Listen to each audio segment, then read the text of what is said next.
She's a Fox News contributor, senior journalism fellow at Hillsdale College, senior editor at The Federalist. Please welcome to the program, Mollie Hemingway. Can you feel the love, Mollie? It's fantastic. This is quite exciting.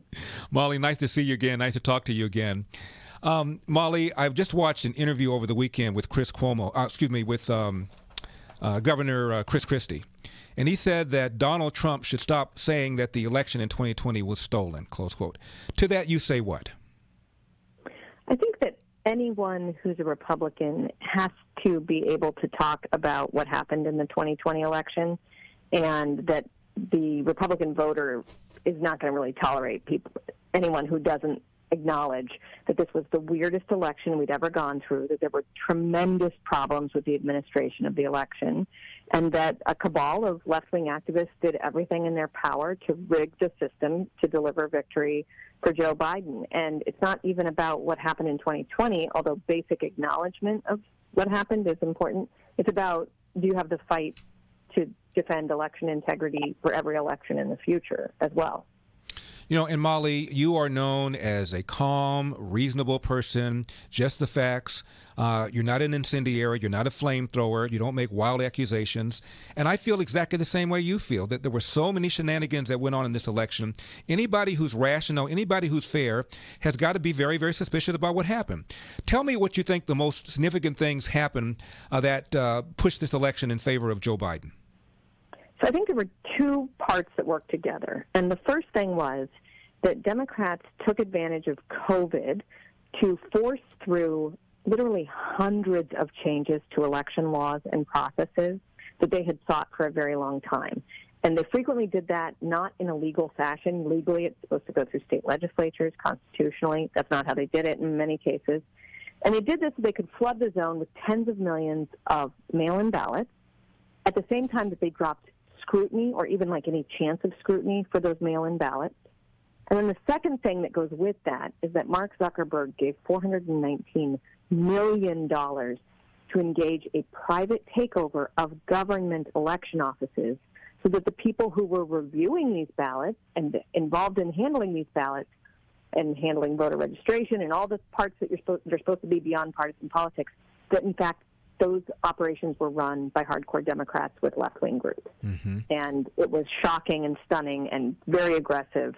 And they targeted their work to blue cities and counties and swing states so that they could flip, Trump voting states into Biden voting states. My guest is Mollie Hemingway. The book we're talking about is Rigged: How the Media, Big Tech, and Democrats Seized Our Elections. Mollie, where were the Republicans when all this was going on?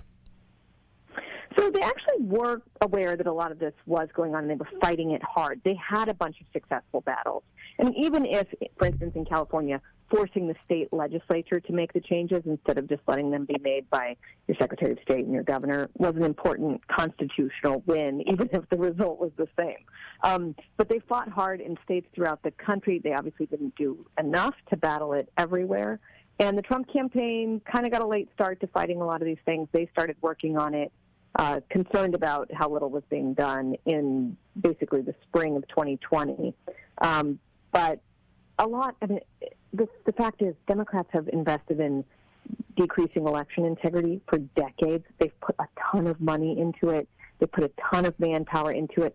And Republican voters themselves didn't seem to care as much as they should have about this until 2020 happened, and they woke up and realized, oh, we have totally let our election systems get completely out of control. Mm-hmm. Mollie, you mentioned that Democrats use the COVID-19 pandemic as an excuse to alter policies, alter rules, even alter laws. Give us some specific examples in some specific states where this happened.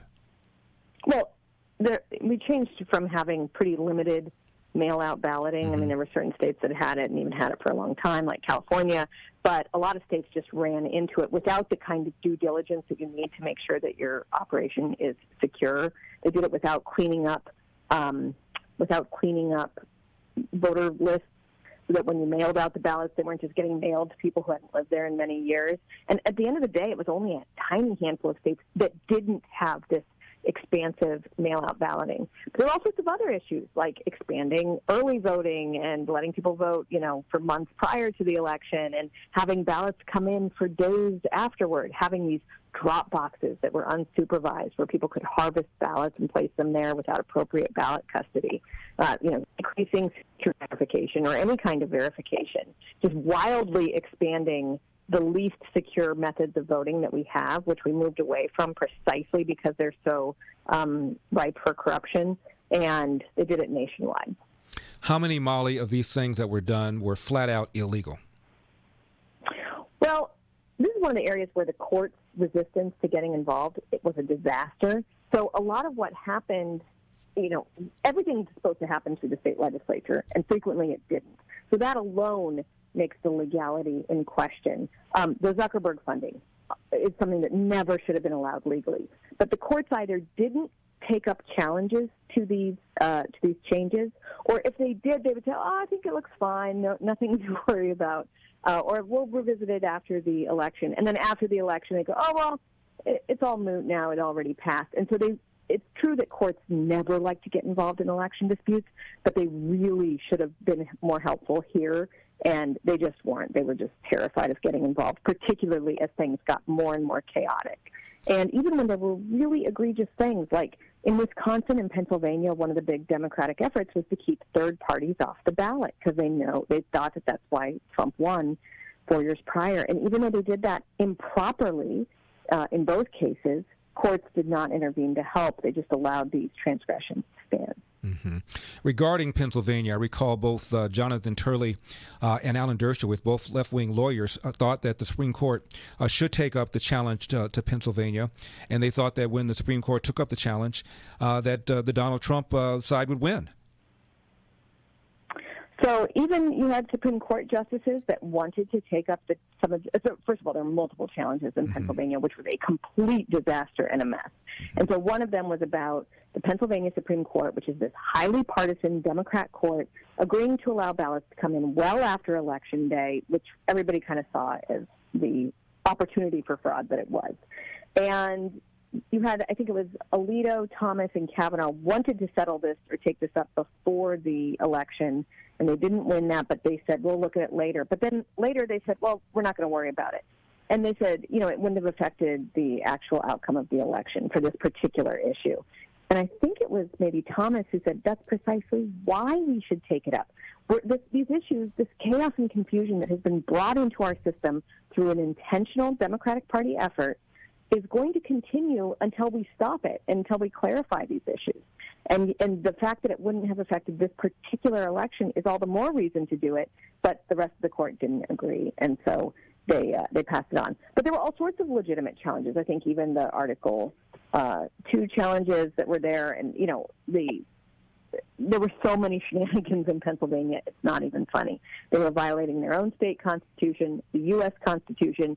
Each county was practicing election law in its own way, and that alone was disenfranchising voters in one county relative to another, and it really needs to be dealt with. Mollie Hemingway is my guest. The book is called Rigged: How the Media, Big Tech, and Democrats Seized Our Elections. We're going to talk later on about solutions, what should be done. Also, we're going to talk about how close this election was. I believe it was Steve Kornacki of MSNBC Hee-Haw. He said 40,000 votes in 3 states would have swung this election in favor of Donald Trump. Also, for her book, Mollie Hemingway interviewed Donald Trump. I want to ask you about what he thinks and what he's going to do next.